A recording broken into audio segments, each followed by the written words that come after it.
इस महीने पापा रिटायर होने वाले हैं। 40 सालों से लगातार काम को पूजा समझकर उन्होंने कड़ी मेहनत की। परिवार के लिए उन्होंने अपनी पूरी जवानी स्वाहा कर दी। हम बच्चों के भविष्य के लिए अपनी तनख्वाह का ज़्यादातर हिस्सा वे जमा करते रहे। 3 बेटियों रमा, उमा और श्यामा और बेटे कार्तिक का भविष्य बनाने की जिम्मेदारी उन्होंने पूरी निष्ठा से निभाई है। मैं रमा उनकी बड़ी और सबसे लाडली बेटी हूँ। हम भाई बहनों को हर वो सुख दिलाया पापा ने जिसे खुद भोगने की कभी कल्पना भी नहीं करते थे। पुरखों से वसीयत में कुछ भी नहीं मिला था पापा को। जो भी बनाया उन्होंने खुद के बलबूते पर ही बनाया था। अपने बच्चों को अच्छी शिक्षा और अच्छा भविष्य देना ही उनकी नौकरी का उद्देश्य था। हम सभी भाई बहनों को 12वीं के बाद भी पूरी मेहनत से उन्होंने पढ़ाया। बाजार में कुछ भी नया दिखे, चाहे खाने का सामान हो, फल, खिलौने, कोई और चीज़, बिना मांगे हमें दिलाया। मेरे बारे में तो अपने जान पहचान वालों से सीना फुलाकर कहते, मेरी रमा तो लाखों में एक है, मेरा अभिमान है। उसने कभी हमारा सिर झुकने नहीं दिया और ना ही कभी झुकने देगी। पापा ने बैंक से लोन ले लेकर हमें पढ़ाया था और अब सभी बच्चों की शादी की जिम्मेदारी से भी मुक्त हो चुके थे। अपनी बेटियों को अपनी औकात से ज़्यादा दहेज देकर ब्याहा था उन्होंने। और अब जब पापा रिटायर होने वाले थे तो मेरी बड़ी इच्छा थी कि पापा के रिटायरमेंट पर एक इजी चेयर उन्हें उपहार में दूं। जब मैंने इस बारे में अपने पति विनय से बात की तो उन्होंने कुछ खास रुचि नहीं दिखाई, पर मैंने फिर भी ऑर्डर कर दी थी। पापा के रिटायरमेंट की खबर पाकर हम तीनों बहनें एक दूसरे को अपने आने की सूचना दे रही थी। हमारा भाई जो कि ऑस्ट्रेलिया में बस गया है, पिछले 4 सालों से मम्मी पापा से मिलने नहीं आया था।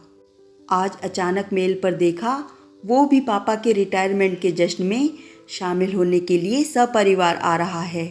चलो अच्छा है, इसी बहाने सभी भाई बहनों का अपने माता पिता से मिलना हो जाएगा।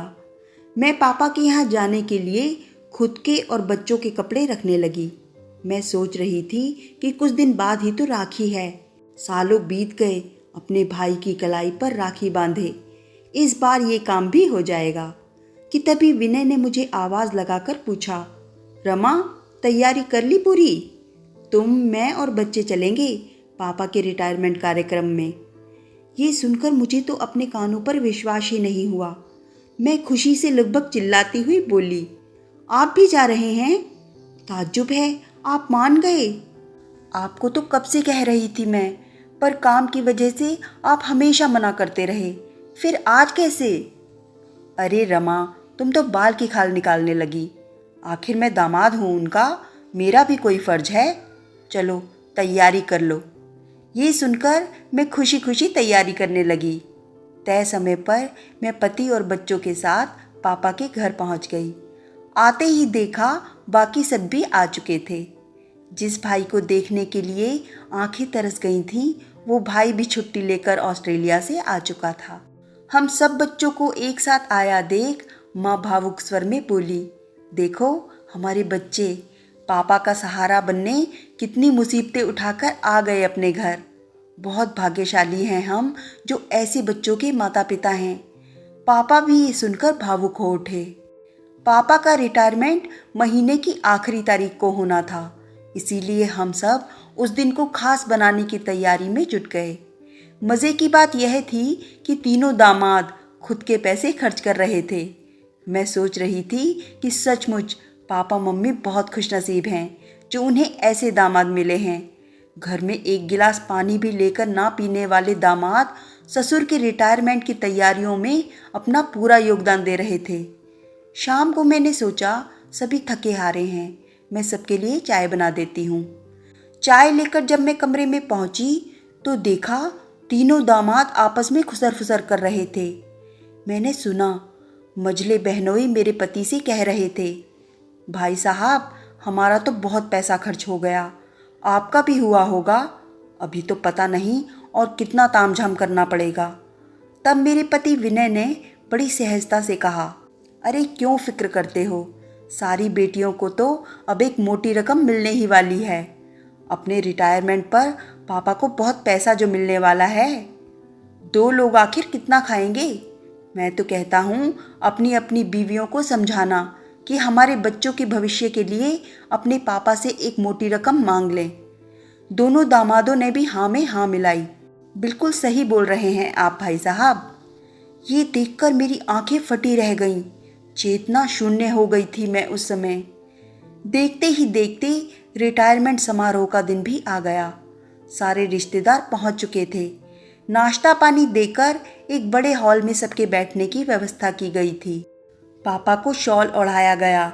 उनके ईमानदार और मेहनती व्यक्तित्व का गुणगान किया गया। पापा भावुक हो चले थे। मेरे पति सबसे कह रहे थे कि मेरी तरफ से रमा पापा को अमूल्य उपहार देगी। रात के खाने में सब लोगों की आपस में समीक्षा चल रही थी। कितना रुपया मिलेगा पापा को, एक मुश्त मिलेगा या नहीं, पेंशन भी तो अच्छी मिलेगी। इन सब बातों से बेखबर पापा ने तीनों बेटियों को क्या देना है ये सोच रखा था।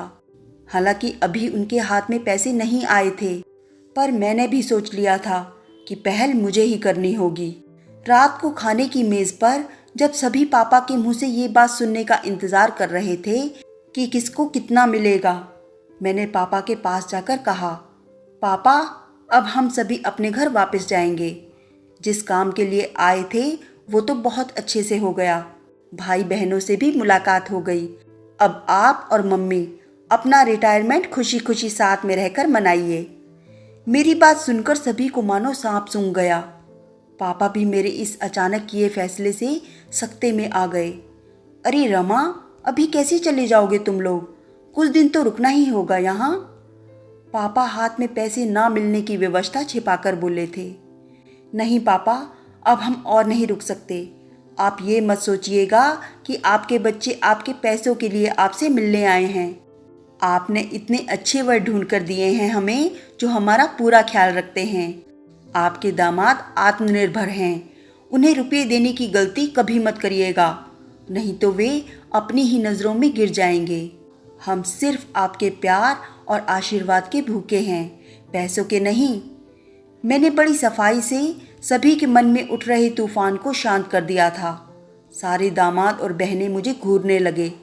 तब मैंने आगे कहा, पापा आपका बेटा अपनी पत्नी के साथ विदेश में अच्छे से रह रहा है। अब आप उसकी चिंता भी मत करिएगा। जब तक आप और मम्मी हैं, रिटायरमेंट के पैसे आपके पास ही रहेंगे। ये आपकी भविष्य निधि है पापा। आपके भविष्य के लिए बचाया हुआ आपका ही पैसा है ये पैसा हमें बांटकर समाज के सामने आप हमें नीचा मत दिखाना पापा। आपने हमें जीवन भर दिया ही है, अब आप अपने पैसों का सुख भोगेंगे। आपको मेरी कसम है। दामादों के सामने मेरा इस तरह बोलना मम्मी को बिल्कुल अच्छा नहीं लगा। वो बोली, तू कौन होती है ये बताने वाली कि पापा पैसे देंगे या नहीं और किसको देंगे किसको नहीं। ठीक है, तुम लोग मत लेना, पर हम अपने नाती नातिन को तो दे ही सकते हैं। तब मैंने मम्मी को समझाया, मम्मी आपको शायद पता नहीं, पापा के ऊपर बैंक का बहुत कर्जा है। ये बात सिर्फ पापा को और मुझे ही पता है। आप बहुत जल्दी टेंशन ले लेती हो, इसीलिए पापा ने आपको कभी कुछ नहीं बताया। और हाँ, हमारे बच्चों की जिम्मेदारी हम पर है, पापा पर नहीं। हमारे बच्चों के पापा का कम है हमारे पापा से। वो अपने बच्चों के भविष्य को निश्चित ही सुरक्षित करेंगे। आप भरोसा तो रखो इन पर। मैं बोले जा रही थी, फिर विनय की ओर देखकर मैं बोली, अब आप ही समझाइए मम्मी को, आपकी बात टालेंगी नहीं। हम क्या अपने बच्चों को अच्छा भविष्य नहीं दे सकते विनय? जब हम खुद चल सकते हैं तब भी क्या हमें पापा की भविष्य निधि की बैसाखी का सहारा लेना चाहिए? मेरी बात सुनकर विनय का तो अपने बाल नोच लेने का मन कर रहा था। वो मन ही मन झुंझलाते हुए सोच रहे थे कि इस औरत में बुद्धि है ही नहीं। अब मुझे आगे कर दिया, मैं मांग सकता हूँ क्या अब कुछ? ऐसा सोचते हुए विनय ने मम्मी पापा के पैरों में झुककर प्रणाम किया और बोले, रमा सच ही कह रही है, पैसा तो हाथ की मैल है, कभी रुकता है क्या किसी के पास? अब आप दोनों अपनी जिंदगी आराम से गुजारिए, हमें जब ज़रूरत होगी तब हम आपसे मांग लेंगे। ये देखकर बाकी के 2 दामादों की तो हिम्मत ही नहीं हुई फिर पापा से कुछ भी कहने की। ये सब सुनकर पापा खुशी के मारे रो पड़े। अपनी पीड़ा से मुक्ति पाई थी उन्होंने आज। अपनी आर्थिक तंगी किससे कहते। मुझे पैकिंग करते देख बाकी दोनों बहनें भी जाने की तैयारी करने लगीं। दोनों मुझसे नाखुश थीं, पर मैं आज बहुत खुश थी क्योंकि आज मैंने अपने पापा का और अपना सम्मान बचा लिया था। अगले दिन जब हम बहनें अपने पतियों के साथ रवाना हो रही थीं, तब मैंने पापा को छेड़ा। अब ये बताइए पापा, कब आएंगे हमारे घर रहने आप दोनों? अब तो आपको छुट्टी ही छुट्टी है। मेरी बात सुनकर आंखों में आंसू लिए पापा धीरे से मुझसे बोले, रमा तू सच में लाखों में एक है। 100 बेटों की बुद्धि भी तेरे सामने फेल है बेटा। अपने पापा को धर्म संकट से बचा लिया तूने। मैं बच्चों के चेहरों पर मायूसी नहीं देखना चाहता था, पर मुझे बहुत कम रुपये ही मिलने वाले हैं। मैं कर्जा पटाता या तुम लोगों को देता, पर तूने मेरे स्वाभिमान को मरने नहीं दिया बेटा। सही मायने में तू ही है मेरी भविष्य निधि।